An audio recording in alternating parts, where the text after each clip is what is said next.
Sweet షాప్లో దొరికే onion పకోడీని మనం ఇంట్లో ఈజీగా తయారు చేసుకోవచ్చు. చాలా క్రిస్పీగా, చాలా టేస్టీగా, చాలా బాగుంటుంది. వాళ్ళు వేసే కొన్ని సీక్రెట్ ఇంగ్రీడియంట్స్ని మనం ఇంట్లో వేసుకొని రెడీ చేసుకుంటే చాలా బాగుంటుంది. ఆ సీక్రెట్స్ ఏంటో తెలుసుకుందామా? మరి వీడియోలోకి అయితే వెళ్ళిపోదాం రండి. మరి ముందుగా నేను ఇక్కడ సన్నగా తరిగిన కరివేపాకు అండి, కరివేపాకు మంచి ఫ్లేవర్ వస్తుందన్నమాట పకోడీకి.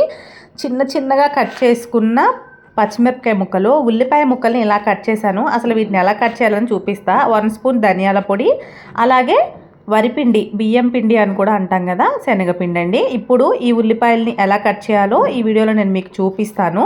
ఇలా కట్ చేయడం వల్ల ఆనియన్స్ని ఇలా కట్ చేస్తేనే మనకి స్వీట్ షాప్లో వచ్చినట్లుగా కరకరగా క్రిస్పీగా వస్తాయన్నమాట.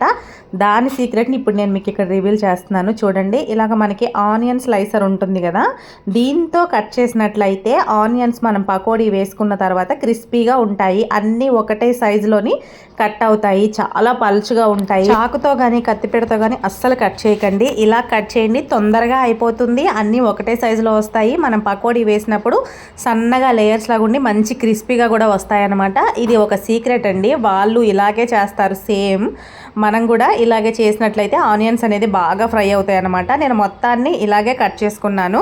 చాక్తో కట్ చేస్తే మనకి అన్నీ ఒకటే సైజులో రావు కదా, ఒకటి పెద్దదిగా ఒకటి చిన్నదిగా వస్తుంది. అలా వచ్చినప్పుడు కొన్ని క్రిస్పీగా కొన్ని మెత్తగా ఉండే అవకాశం ఉంటుంది. అలా ఉండకుండా ఉండడం కోసమే మనం ఈ ఆనియన్ స్లైసర్ అందరి దగ్గర ఉంటుంది కాబట్టి దాంతో కట్ చేసేసుకోండి. ఇప్పుడు నేను మీకు ఒక ఆనియన్ కట్ చేసి చూపించాను కదా, మిగిలిన ఆనియన్స్ అన్నీ అలాగే కట్ చేసుకోవాలి. సేమ్ నేను అదే విధంగా కట్ చేసి మీకు చూపిస్తాను.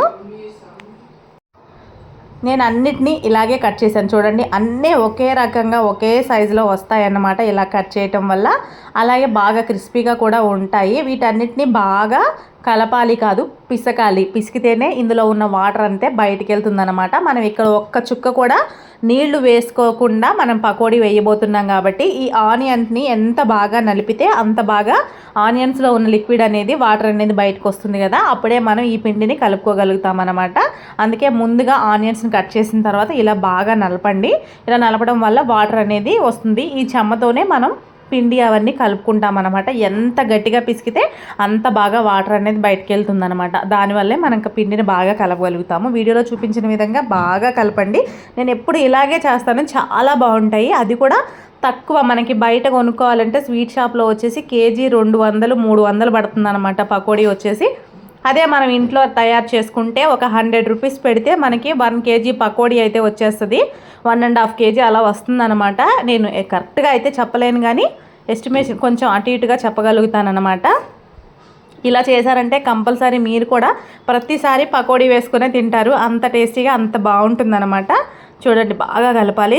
తేమంతా బయటికి రావాలన్నమాట. ఆనియన్స్లో ఉన్న తేమంతా బయటికి రావాలి. మీ బలవంతా ఉపయోగించి బాగా కలపండి. ఇలా ఎంత బాగా కలిపితే మనకి పకోడీ కూడా అంత బాగా వస్తుందన్నమాట. ఇవి ఉల్లిపాయ కూడా మనకి దేనికి దానికి సపరేట్గా అయిపోతుంది ఇలా కలపడం వల్ల. ఇలా కలుపుకున్న తర్వాత ఇందులోకి సన్నగా తరిగిన పచ్చిమిరపకాయ ముక్కలు వేయండి. ఇలా కలపడం చాలా ఇంపార్టెంట్. నేను ఇక్కడ కరివేపాకు వేసుకుంటున్నాను. మీకు ఇష్టం ఉంటే వేసుకోండి, లేకపోతే లేదు. నేను సన్నగా తరిగిన కరివేపాకుని అయితే వేసుకుంటున్నాను. అలాగే 1 కప్ శనగపిండిని వేస్తున్నాను. నెక్స్ట్ వచ్చేసి బియ్యం పిండిని 2 స్పూన్లు కానీ 3 స్పూన్లు కానీ వేసుకోండి. ఎక్కువ వేస్తే ఏమవుతుందంటే మనకి గట్టి వచ్చేస్తుంది కాబట్టి ఇక్కడ నేను 2 స్పూన్లు వేసాను, సరిపోతుంది. మన క్రిస్పీనెస్ కోసం కంపల్సరీ బియ్యం పిండిని వేసుకోవాలి. నెక్స్ట్ వచ్చేసి ధనియాల పొడి, వాళ్ళ సీక్రెట్ ఇంగ్రీడియంట్ అనమాట, స్వీట్ షాప్ వాళ్ళది. నేను ఒక బ్రదర్ని అడిగి తెలుసుకొని మరీ స్టార్ట్ చేశాను. మేము ఎప్పుడు వేసుకుంటూ ఉంటాము. ఇప్పుడు వీడియో కింద చేశాను అన్నమాట. ధనియాల పొడి 1 స్పూను, సాల్ట్ కూడా మీరు తగినంత వేసుకోండి. అలాగే మనకి పకోడీ ఎర్రగా కలర్ కనిపిస్తుంది అనమాట. మామూలుగా అయితే మనం కారం వేయకపోతే కలర్ అనేది రాదు, అందుకని కొంచెంగా కారం వేసాను.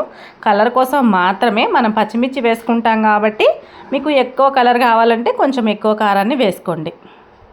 మన స్వీట్ షాప్లో దొరికే పకోడీ వచ్చేసి కలర్ బాగా ఉంటుందన్నమాట. వాళ్ళు కారాన్ని ఎక్కువగా వేస్తారు, పచ్చిమిర్చిని వేయరు. నేను ఇక్కడ పచ్చిమిర్చిని వేసాను కాబట్టి కొంచెమే వేసుకున్నాను. చూసారుగా, ఇలా అయితే కలుపుకోవాలి. గట్టిగా ఉంటుంది. ఇలా ఉంటేనే మనకి ఇలా అంతా బాగా గట్టిగా ఉంటుందన్నమాట. మనకు నార్మల్ పకోడీ వేసుకున్నట్లుగా అయితే ఉండదు.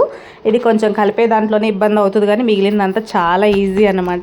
నేను ముందే కడాయిని పెట్టేసి నూనె అనేది సిమ్లో పెట్టుకొని వేడి చేసుకున్నాను. ఇలా హీట్ అయిన తర్వాత మనం కలిపి పెట్టుకున్న పిండిని కొంచెం కొంచెంగా ముద్దలు ముద్దలుగా కావాలంటే ముద్దల్లాగా, లేదు విడివిడిగా కావాలంటే విడిగా మీకు ఇష్టమైన రీతిలో మీరు వేసుకోండి. నేను ఇక్కడ నార్మల్గా వేస్తున్నాను, మరీ ముద్దలుగా కాకుండా మరీ అలా కాకుండా చిన్న చిన్నవిగా వేస్తున్నాను. పిల్లలు ఇలా ఉంటే ఇష్టంగా తింటారనమాట, క్రిస్పీగా ఉంటుంది కదా, అందుకని చెప్పి ఇలా వేస్తున్నాను. వెంటనే వేగిపోతాయండి. ఆనియన్ పకోడీ తొందరగా వేగిపోతుంది. ఇంకొకటి ఏంటంటే మనకి నూనె ఫ్లేమ్ అనేది తగ్గించుకోవాలి, లేదంటే వేసేటప్పుడు చేతి మీదకి నురగలు వచ్చే అవకాశం ఉండి చేయి కాలే అవకాశం ఉంటుంది. కాబట్టి కొంచెం నూనె ఫ్లేమ్ని అయితే తక్కువ చేసి పెట్టుకుంటే తర్వాత వేసిన తర్వాత ఫ్లేమ్ని పెంచుకోవచ్చు అనమాట, హై చేసుకోవచ్చు.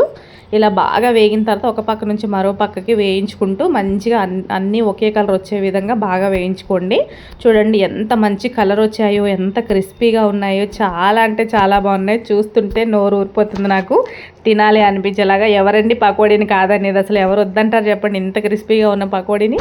ఈ వీడియో కనుక మీ అందరికీ నచ్చితే ఒక లైక్ చేయండి, వీడియో చూసి వెళ్ళిపోకండి. అలాగే ఒక సబ్స్క్రైబ్ చేయండి. మీకు ఎవరికైనా మీ ఫ్రెండ్స్ కానీ వాళ్ళకి కానీ ఉంటే వాళ్ళకి కూడా ఫార్వర్డ్ చేయండి, వీడియోని షేర్ చేయండి. మళ్ళీ నెక్స్ట్ వాయిని కూడా వేసేసుకుంటున్నాను నేను. ఒక వాయి తర్వాత ఒక వాయిని కంటిన్యూగా వేసేసుకోండి. వేసేటప్పుడు చాలా జాగ్రత్తగా వేసుకోండి, హీట్ అనేది చేతిపైకి వచ్చేస్తుంది అనమాట. ఫ్లేమ్ తగ్గించుకొని వేసుకోండి. స్వీట్ షాప్లో ఎక్కువగా మనకి వేసేది మెయిన్ ఇంగ్రీడియంట్స్ వచ్చి ధనియాల పొడి, అలాగే ఆనియన్స్ని కట్ చేసే విధానంలోనే మనకి క్రిస్పీగా వస్తుంది. ప్లస్ వాళ్ళు వరిపిండిని వేస్తారు కాబట్టి మంచి క్రిస్పీగా వచ్చే అవకాశం ఉంటుందన్నమాట. మన నార్మల్గా ఇంట్లో వేస్తే వరిపిండి చాలా వరకు ఎవరు వేయరు, నార్మల్గా వరిపిండి వేసేసేస్తారు కాబట్టి మన పకోడీ మెత్తగా ఉంటాయి, వాళ్ళ పకోడీ క్రిస్పీగా ఉంటాయి. మెయిన్ ఈ రెండు ఇంగ్రీడియంట్స్ వల్లే పకోడీ హైలైట్ అయిపోతుంది వాళ్ళది. మనది కొంచెం మెత్తగా ఉంటుందన్నమాట ఇంట్లో చేసుకునేవి. కానీ నేను ఎప్పటి నుంచో ఇదే ప్రాసెస్ని ఫాలో అవుతున్నాను అనమాట. పకోడీ చూడడానికి ఎంత బాగా ఉందో చూసారా, బాగా వేగింది, చాలా బాగా అనిపిస్తుంది. మీకు కూడా తినాలని అనిపిస్తుంది కదా. అయితే ఇంకెందుకు లేటు, వర్షాకాలం కూడా వచ్చేసింది. వర్షం పడుతుంటే వేడిగా ఏమైనా తినాలని అనిపిస్తుందిగా. అనిపించినప్పుడు స్వీట్ షాప్కి వెళ్ళకండి, 4 ఉల్లిపాయలు కట్ చేసి ఇలా పకోడీ వేసుకోండి. సూపర్ టేస్ట్, మన ఇంట్లోనే మనమే రెడీ చేసుకోవచ్చు. చాలా ఈజీ ప్రాసెస్ కాబట్టి ఈజీగా చేసేసుకోవచ్చు అనమాట. ఈ వీడియో మీ అందరికీ నచ్చితే ఒక లైక్, షేర్, సబ్స్క్రైబ్ చేయడం మాత్రం అస్సలు మర్చిపోకండి. చూసిన వాళ్ళు సబ్స్క్రైబ్ చేస్తేనే మాకు కూడా కొత్త వీడియోస్ చేయాలని ఇంట్రెస్ట్ అనేది చాలా బాగా పెరుగుతుంది. ఒక్కొక్కరి చేతిలో ఒక్కొక్క మాయా మ్యాజిక్ ఉంటుంది అనమాట. అందరూ ఒకేలా వండరు, అందరికీ ఒకటే టేస్ట్ రాదు. ఒక్కొక్కరి చేతితో ఒక్కొక్క టేస్ట్ వస్తుంది, ఒక్కొక్కరు ఒక్కొక్కలా వండుతారు డిఫరెంట్ వేలో. కానీ చేయడం పేరు ఒకటే ఉన్నా కానీ వండే ప్రాసెస్లో చాలా డిఫరెంట్ అనేది ఉంటుంది అనమాట. దానివల్ల టేస్ట్ కూడా డిపెండ్ అవుతుంది. చూడండి ఎంత బాగా వచ్చినాయో. ఆయిల్ కూడా అస్సలు లాగలేదనమాట. ఇలా చేస్తే ఆయిల్ అస్సలు లాగదండి. నార్మల్గా కొంతమంది పకోడీ వేస్తే ఆయిల్ బాగా లాగేస్తుంది, మనకి తినాలని అనిపించదు. ఇలా చేసామనుకోండి అసలు ఆయిల్ అనేది తీసుకోదనమాట. చూసారా, నా చేతి కూడా ఏం అంటుకోలేదు అసలు. ఈ వీడియో మీ అందరికీ నచ్చుతుందని కంపల్సరీ అనుకుంటున్నా. వీడియో నచ్చితే షేర్ చేయండి, మరింత మందికి వెళ్ళేలాగా కింద పాయింట్స్ అనేది వస్తుందన్నమాట. కామెంట్ సెక్షన్లో హైప్ అనే ఆప్షన్ మీద క్లిక్ చేస్తే మీతో పాటు ఇంకొక 10 మంది చూసే అవకాశం అయితే కలుగుతుంది. లాస్ట్గా మనం కరివేపాకుని వేయించేసుకొని దీని మీద వేసుకుంటే ఆ ఫ్లేవరే వేరు, నిజంగా సూపర్ అంటే సూపర్ అనిపిస్తుంది. ఒకసారి మీకు చూపిస్తాను చూడండి, ఎంత బాగా క్రిస్పీగా ఎంత బాగా వచ్చిందంటే చాలా బాగా అనిపించింది. మేము కూడా ఈరోజు ఫుల్గా పకోడీని ఎంజాయ్ చేస్తాం. మీరు కూడా చేసుకొని తిని మీరు కూడా ఎంజాయ్ చేసి ఈ పకోడీ ఎలా ఉంది, ఎలా వచ్చింది అనేది కామెంట్ సెక్షన్లో తెలుపుతారని మనస్ఫూర్తిగా కోరుకుంటున్నాను. ఇది ఈరోజు వీడియో. ఈ వీడియో కనుక మీ అందరికీ నచ్చితే like and share and subscribe.